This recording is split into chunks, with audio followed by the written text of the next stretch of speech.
This watermelon essential oil is an absolutely amazing smell. It smells natural. It's great for your humidifiers, your oil diffusers. I already pulled a little bit out of here.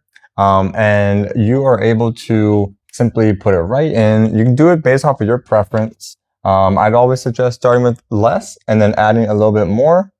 So for me, and depending on how much water I have in mine here, I'll just do a few drops to start and then see how it is.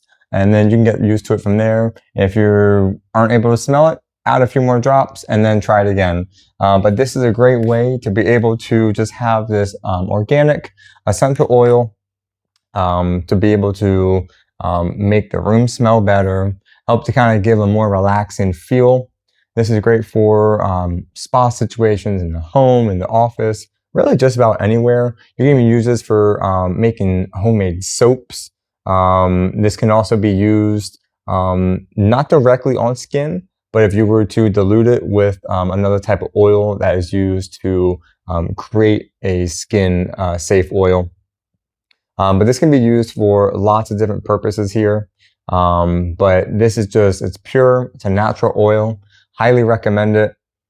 The smell is unreal. It smells so good. I can't get over the smell of it personally. Highly recommend it. And this is a 4-ounce bottle. So just using a few drops at a time, this is a long-lasting supply of essential oil. Highly recommend it. Again, great for diffusers, humidifiers, using for homemade soaps, candles, and spa situations as well. So highly, highly recommend it. Thanks to the brand for providing it for me.